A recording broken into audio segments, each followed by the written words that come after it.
नमस्कार, मैं राहुल। आप देख रहे हैं हल्ला बोल टीवी। देखिए, कल पटना की सड़कों पे काफी संख्या में छात्र प्रदर्शन कर रहे थे। उसको लेकर आज बिहार विधानसभा में जमकर हंगामा हुआ है। विपक्ष की तरफ से आरोप भी लगाया जा रहा है। बार बार ये कहा जा रहा है कि गुंडे लोग थे उस छात्र आंदोलन में। पूरे विस्तार से बताएंगे हल्ला बोल टीवी के संपादक दीपक शर्मा। नहीं, मैं क्यों बताऊंगा। अभी आप आ रहे हैं सीधे विधानसभा से। जी सर, आप ही बताइए मुझे कि बिहार विधानसभा में क्या हुआ आज।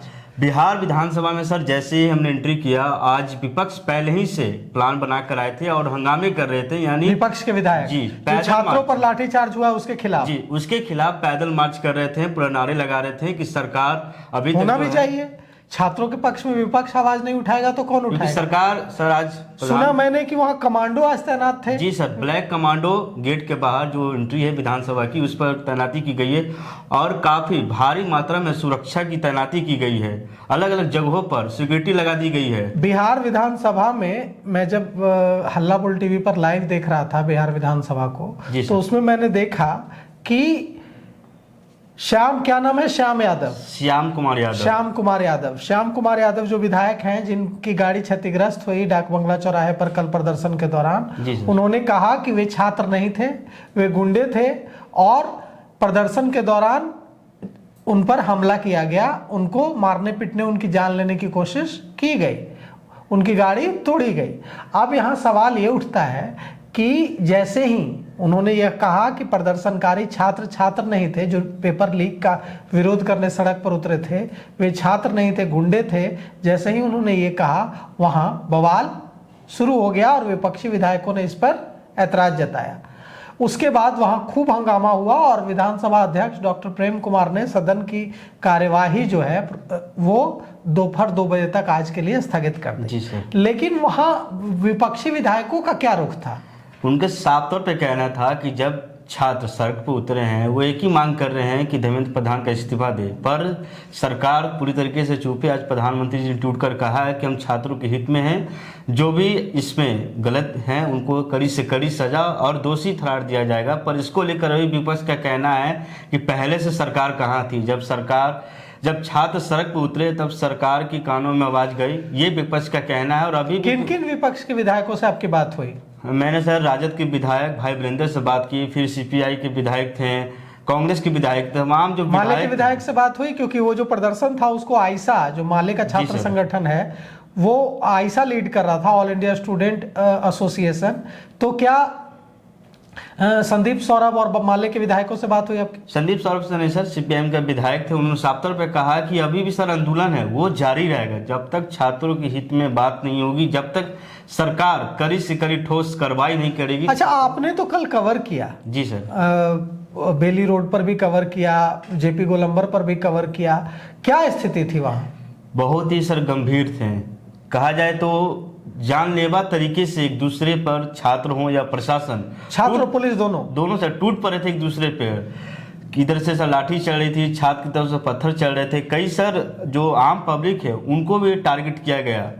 कई मीडिया कर्मी हैं सर, उनको रिपोर्टर, कई सारे सर उनको भी, मतलब कहा जाए छात्रों के द्वारा बार बार आरोप लगाया जा रहा है गोटी मीडिया को कहकर, वो उस पर भी हमला किया गया सर। और प्रशासन के तरफ से भी लाठीचार्ज किए गए थे जब छात्र पे डाक बंगला चौराहे के पास। उसको लेकर भी आरोप लगाया जा रहा है कि पहले जो लाठीचार्ज है वो पुलिस के द्वारा किया गया, उसके बाद जो छात्र वो पत्थर फेंके। इसको लेकर विरोध और बढ़ गया। आपका कहना है कि छात्र पहले बढ़ रहे थे, पुलिस ने लाठीचार्ज की, उसके बाद हिंसा बढ़ गई, पहले हिंसा नहीं थी। गांधी मैदान के अंदर सर सब छात्रों को रोका गया गेट नंबर 10 के पास। गेट नंबर 10 जब छात्रों को द्वारा विरोध के कारण वो तोड़ा गया, उसके बाद जो छात्र आगे बढ़े जेपी गोलंबर के पास, रोकने की कोशिश की गई प्रशासन के द्वारा, पर छात्र हैं वो रुकने का नाम नहीं। उसके बाद फिर डकमंगला चौराहा पर जैसे ही छात्र पहुंचे वहां पर लाठीचार्ज की एक्शन स्टार्ट हो गई। उसको लेकर विरोध है जो पूरा भड़क गए छात्र। तो आप ये कह रहे हैं कि छात्र बढ़ रहे थे आगे, पुलिस ने पहले लाठीचार्ज की, उसके बाद हिंसा शुरू हुई। जी सर।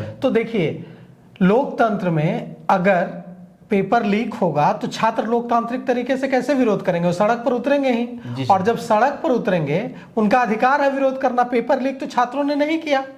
पेपर जो लीक हुई, जो प्रश्न पत्र लीक हुए, वो छात्रों ने किया क्या? छात्र तो उसके शिकार हैं। तो छात्र अगर उसके शिकार हैं, छात्रों के साथ अगर गलत हुआ है तो निश्चित रूप से छात्र सड़कों पर उतरेंगे, आंदोलन करेंगे, और यह आंदोलन हुआ है। अब यहाँ पुलिस की जिम्मेवारी तो नहीं थी पेपर लीक को रोकना, ये अफसरों की जिम्मेवारी थी, डिपार्टमेंट के अफसरों की, शिक्षा विभाग के अफसरों की जिम्मेवारी थी, ये शिक्षा मंत्री की जिम्मेवारी थी, धर्मेंद्र प्रधान की जिम्मेवारी थी, ये नरेंद्र मोदी सरकार की जिम्मेवारी थी। तो निश्चित रूप से सरकार कहीं ना कहीं अपनी जिम्मेवारी में फेल हुई है, और जिससे छात्रों का गुस्सा भड़का है। तो अब सरकार को छात्रों का जो विश्वास है, भरोसा है, उसको बहाल करना चाहिए, एक्शन लेना चाहिए। सरकार ने क्या एक्शन लिया? कितने लोगों कितने जो जिम्मेवार अफसर हैं उनकी अरेस्टिंग हुई? इसके लिए कोई अरेस्टिंग नहीं हुई है ना? तो जिम्मेवार अफसरों की गिरफ्तारी हो, मंत्री के इस्तीफे की मांग कर रहे हैं तो मंत्री का इस्तीफा हो। तो कुल मिलाकर के बात यह है कि अब एक्शन इस पर छात्र चाहते हैं, एक्शन होना चाहिए। सर यहाँ बिहार में भी सर, बिहार के शिक्षा मंत्री मिथिलेश तिवारी, उनके खिलाफ भी सर नारेबाजी लगाई जा रही है। एडीओ परीक्षा हुई बिहार में राहुल, उसका भी पेपर लीक हुआ। जी सर, उसको लेकर भी शिक्षा मंत्री जो बिहार के, उनके इस्तीफे की मांग कर रहे थे कि वो छात्रों के हित में बात नहीं करते हैं, बार बार छात्रों को अनमन बोलते रहते हैं। बिहार के जो शिक्षा मंत्री, उनके खिलाफ भी नारेबाजी लगा रहे थे। और प्रशासन और यहाँ पे पत्रकारी को लेकर भी बड़े सवाल खड़े किए जा रहे थे कि जो सरकार है वो हमारे खिलाफ हक के बात ही नहीं कर रहे। तो देखिए, छात्रों का जो गुस्सा है, छात्रों का जो आक्रोश है, उसे गलत करार नहीं दिया जा सकता है, क्योंकि पेपर अगर लीक होता है तो एक बार पेपर लीक होने की वजह से हजारों हजार छात्रों के सपने मिट्टी में मिल जाते हैं। तो सरकार की गलती है, ये छात्रों की गलती नहीं है। सरकार की गलती है कि सरकार पेपर लीक रोक नहीं पा रही है। दर्जनों बार पेपर लीक हो रहे हैं भारत में, और बिहार तो पेपर लीक के लिए नोटोरियस रहा है। तो ऐसे में छात्रों का फिर से सिस्टम में भरोसा बहाल हो, यह जिम्मेवारी सरकार की है, और सरकार को अपनी जिम्मेवारी पूरी करनी चाहिए। पुलिस की लाठियों से छात्रों का गुस्सा कम नहीं होगा, बल्कि और भड़केगा। छात्रों का गुस्सा तब कम होगा जब एक ऐसा सिस्टम बनेगा जिसमें पेपर लीक ना हो, जिसमें एकदम स्वच्छ तरीके से, सुचारू तरीके से परीक्षाएं कंडक्ट की जाए। तो हम उम्मीद करते हैं कि सरकार ऐसी स्थिति बनाएगी और ऐसा सिस्टम बनाएगी जिससे छात्रों को इस तरह से सड़क पर उतरकर जिंदाबाद मुर्दाबाद न करना पड़े, पुलिस की लाठियां न खानी पड़े, पुलिस पर पत्थर न चलाने पड़े। तो आपने सुना पूरी विस्तार से जिस तरीके से बिहार में यानी पटना की सड़कों पर जो कल प्रदर्शन हो रहे थे छात्रों के द्वारा, और आगे भी छात्र ने कहा कि जारी रहेगा जब तक हमारी मांगे पूरी नहीं हो जाएगी। तमाम जानकारी के साथ बने रहें, देखते रहे हल्ला वर्ल्ड टीवी। धन्यवाद। कि देश में अघोषित इमरजेंसी लग गया है।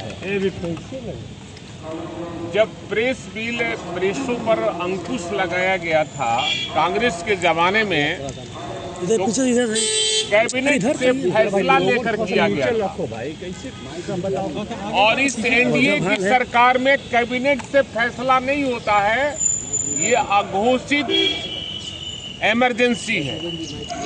और छात्र छात्राएं अपने जीवन के लिए आंदोलन कर रहे हैं, लगा दिए हैं। उनको राम मंदिर की जरूरत नहीं है, उन्हें नौकरी और रोजगार की जरूरत है। लोग नीट जो पेपर लीक हुआ है और अनजोल पेपर लीक हो रहे हैं, वो पढ़ने वाले सारे लोग परेशान हैं। जो तेज तरार लोग हैं उनको नौकरियां नहीं मिल पा रही है, और जो लोग मैनेज करके चल रहे हैं और जिनका पेपर लीक होकर उनको मिल जा रहा है, वो बड़े अफसर बन जा रहे हैं।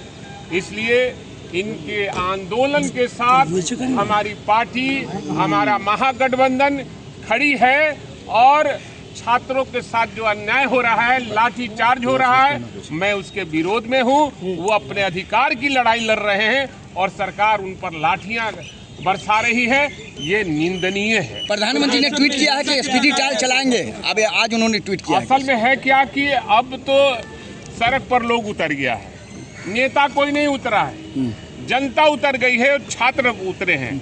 74 का जब आंदोलन हुआ था तो छात्र ही लीड कर रहे थे, बाद में लोकनायक जयप्रकाश नारायण जी को नेतृत्व करने का आग्रह किया गया था, तो देश में परिवर्तन हुआ था। अब परिवर्तन की लहर चल गई है पूरे देश में, और एनडीए सरकार को उखाड़ फेंकने के लिए देश की जनता, नौजवान छात्र सब तैयार हैं। इसलिए आप लोग से भी आग्रह होगा कि आप भी मीडिया कर्मी हैं।